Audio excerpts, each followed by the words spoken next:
ஒரு நாவு போதாதே, நீர் செய்ததை சொல்ல இந்த ஆயுள் போதாதே. உன் நீதியை சொல்ல ஒரு நாவு போதாதே, நீர் செய்ததை சொல்ல இந்த ஆயுள் போதாதே. இன்று என்னை காண்பதெல்லாம் உம்மால் தானே வந்தது. இயேசு கிறிஸ்துவின் இனிய நாமத்தினாலே உங்களுக்கு என் அன்பின் வாழ்த்துக்கள். இந்த நல்ல நாளை காண செய்த தேவனுக்கு ஸ்தோத்திரம் உண்டாவதாக. கர்த்தருடைய கிருபை உங்களை சூழ்ந்து கொள்வதாக. ஏசாயா தீர்க்கதரிசன புஸ்தகம் 52வது அதிகாரம் 1-2 வசனங்கள். எழும்பு எழும்பு சீயோனே, உன் வல்லமையை தரித்துக்கொள். பரிசுத்த நகரமாகிய எருசலேமே, உன் அலங்கார வஸ்திரங்களை உடுத்திக்கொள். விருத்த சேதனமில்லாதவனும் அசுத்தனும் இனி உன்னிடத்தில் வருவதில்லை. தூசியை உதறிவிட்டு எழுந்திரு. எருசலேமே வீற்றிரு. சிறைப்பட்டு போன சீயோன் குமாரத்தியே, உன் கழுத்தில் உள்ள கட்டுகளை அவிழ்த்து விடு. கர்த்தருடைய பரிசுத்த நாமம் மகிமைப்படுவதாக. அருமையான வார்த்தை. எழும்பு எழும்பு சீயோனே. சீயோன் தேவன் விரும்பி தெரிந்து கொண்ட இடம். என்னையும் உங்களையும் தேவன் ஏதோ நினைத்தல்ல தெரிந்து கொண்டது, விரும்பி தெரிந்து கொண்டிருக்கிறார். அப்படி விரும்பி தெரிந்து கொள்ளப்பட்ட ஒவ்வொருவரும் அவருடைய வல்லமையை தரித்து கொள்ள வேண்டும் என்பது அவருடைய விருப்பம். அவருடைய வல்லமையை தரித்து கொள்ள வேண்டுமானால் அலங்கார வஸ்திரங்களை உடுத்தி கொள்ள வேண்டும். எது அலங்காரமாயிருக்கிறது? பரிசுத்தமே அலங்காரமாயிருக்கிறது. எனவேதான் இந்த 1வது வசனத்தில் சொல்லப்பட்டிருக்கிறது, பரிசுத்த நகரமாகிய எருசலேமே. ஏன் இன்னும் வல்லமையை தரித்து கொள்ள முடியவில்லை? 2வது வசனத்தில் அழகாய் கொடுக்கப்பட்டிருக்கிறது, தூசியை உதறி விட்டு எழும்பு.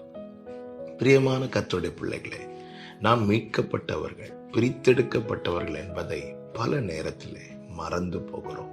ரட்சிக்கப்பட்டிருக்கிறோம் என்பதை நினைக்கிறோம். ஆனால் எவ்வளவு பெரிய மாற்றத்தை அந்த ரட்சிப்பின் மூலமாய் தேவன் நமக்கு தந்திருக்கிறார், எவ்வளவு பெரிய அடையாளத்தை தேவன் தந்திருக்கிறார் என்பதை நாம் மறக்கிறோம். அவருடைய பரிசுத்த ஜனம் நாம். இதை மறந்துவிடவே கூடாது. நான் பரிசுத்தரா இருக்கிறது போல நீங்களும் எனக்கு ஏற்ற பரிசுத்தரா இருக்கும்படிக்கு உங்களை நான் எகிப்து தேசத்திலிருந்து அழைத்து வந்தேன் என்று கர்த்தர் லேவியராகமம் 20வது அதிகாரத்திலே அழகாய் சொல்லி இருக்கிறார்.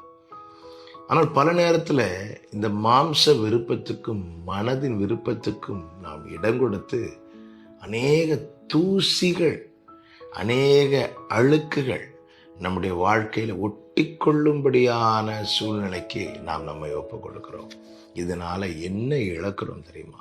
கர்த்தருடைய வல்லமையை இழக்கிறோம். இது நிமித்தம் என்ன உண்டாகிறது? அசுத்தனும் விருத்த சேதனம் இல்லாதவன், அதாவது சத்துரு உட்புகுதல் உண்டாகிறது.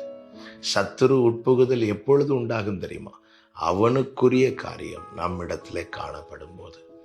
சகரியா தீர்க்கதரிசன புஸ்தகம் 3வது அதிகாரத்திலே கர்த்தருடைய சிங்காசனத்துக்கு முன்பதாக கர்த்தருடைய ஆசாரியனாகிய யோசுவா நிற்கிறதை கர்த்தர் சகரியாவுக்கு காண்பித்துக் கொடுக்கிறார். அங்கே யோசுவா நின்றபோது அவன் வலது பக்கத்திலே அவனுக்கு விரோதம் செய்யும்படியாக சாத்தான் வந்து நின்றான் என்று வேதம் சொல்லுகிறது. ஏன் சாத்தான் வந்து நிற்கிறான் தெரியுமா? யோசுவா அழுக்கு வஸ்திரம் தரித்திருந்தான். அவன் அழுக்கு வஸ்திரம் தரித்திருந்ததுனால அவன் பக்கத்துல சாத்தான் வந்து நிற்கிறான். உலகத்தின் அதிபதி வருகிறான், அவனுக்கு என்னிடத்தில் ஒன்றுமில்லை என்று கர்த்தர் சொன்னார். நம்முடைய சாட்சி இப்படியாயிருப்பதாக. இதற்காக தான் கர்த்தர் சொல்லுகிறார், தூசியை உதறிவிட்டு எழும்பு. ஒரு இடத்துல நாம் உட்கார்ந்து எழும்பும் போது, ஒருவேளை நாம் மண் தரையில உட்கார்ந்து இருப்போமானால், நாம் எழும்பும் போது நாம் அந்த தூசியை தட்டி விட்டு எழும்புகிறது போல, ஆமே, இந்த பாவம், அசுத்தம், தேவன் அருவருக்கிற எல்லாமே தூசி, இவைகளை தட்டி விட்டு சீ போ என்று உதறிவிட்டு வேண்டாம் என்று அப்புறப்படுத்திவிட்டு நாம் புறப்படுவோமையானால், நாம் கர்த்தரிடத்தில் வருவோமையானால் அவருடைய வல்லமையை தரித்துக் கொள்வோம்.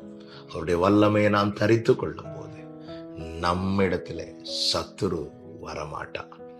சத்துரு உட்புகுதல் நம் வாழ்க்கையில இருக்காது.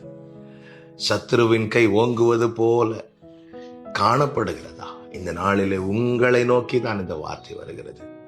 தேவன் அருவருக்கிற எல்லா தூசியையும் தட்டி விடுங்கள். அது வேண்டாம், அது உங்களிடத்தில் வேண்டாம். அதை வைத்துக் கொண்டுதான் சத்துரு வருகிறான், அதை காண்பித்து தான் சத்துரு வருகிறான், அதை சொல்லிதான் சத்துரு வருகிறான்.